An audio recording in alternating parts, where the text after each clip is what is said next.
For me, that was a challenge to try and create something, out of something that was, it was really a feminine product, a pearl, there's nothing more beautiful in the world, and try and make it contemporary so a guy could wear it. And, I think we did a really good job at that. Ian admits having his house staked out by photographers and being chased by paparazzi has pushed his tolerance to the absolute limit. The events of the last 9 months have put retirement from swimming very much in the front of his mind.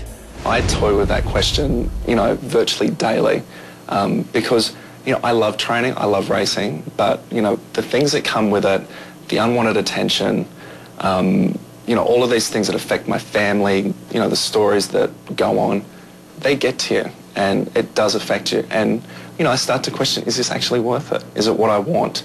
Because I can't turn it off, I can't get away from it, I can't run from it, I just have to deal with it. And, how you rationalise it in your head is stop swimming, it goes away.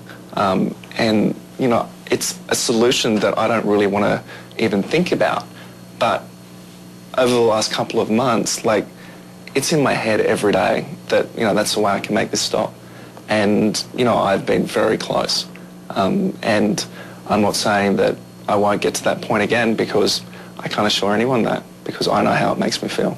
Let's talk about the hand, the broken hand, because coming off glandular fever and then having an accident like that, just tell us what happened and the state of the hand, because it has still got healing to do, hasn't it? Yeah, it's been a real hindrance, from, I fell in my bathroom kind of backwards onto my hand.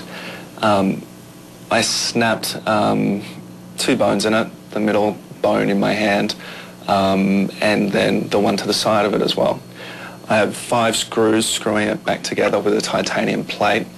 The time when I broke the second one, they didn't want to do it because it, for movement and things like that. And so, I had to wait. There was basically 2 weeks I just could not get into a pool because, of the risk of infection and what can then happen with stitches, and, I just had surgery. And, after that, I then got back in. But I had to be careful because that bone was still broken, still healing.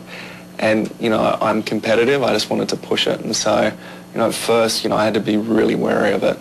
And, I still, had pain and problems with it for quite some time and pushed through it. It kind of limited what I could do and restricted the weight work that I could do as well. Coming up, Ian talks about his new approach to achieving and maintaining peak fitness. And we see Thorpe in a workout session at one of his secret training locations. Just over 20 hours I spent in the pool, and I have the most extensive dryland program that I've ever done.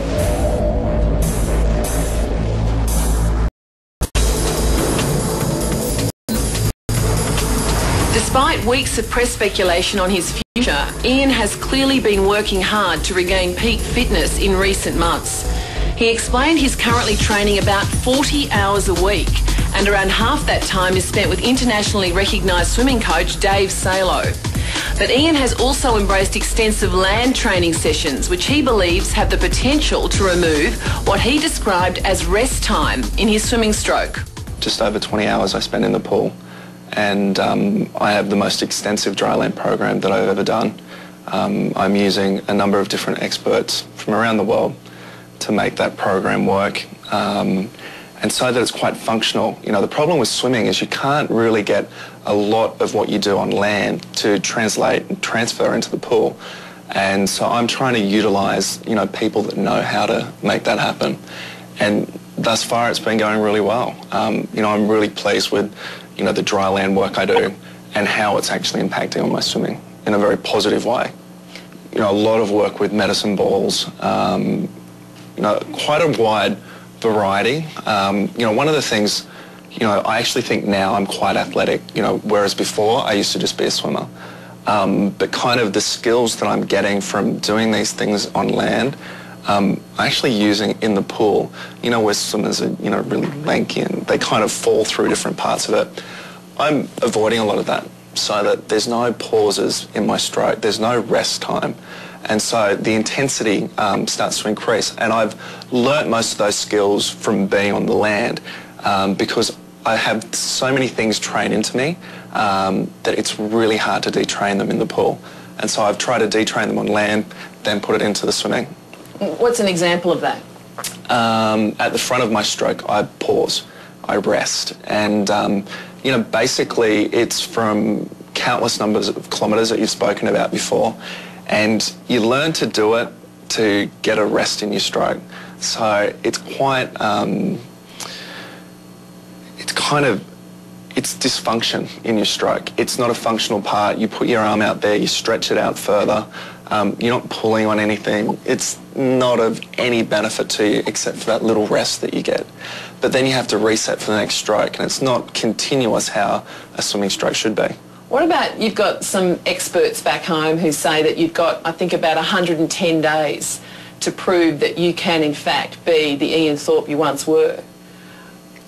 I don't understand why it's 110 days. I presume that's, you know, before competing at trials or something like that. That's right, yeah.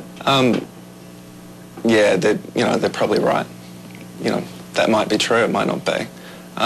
You know, but I'm not trying to be the Ian Thorpe that I used to be.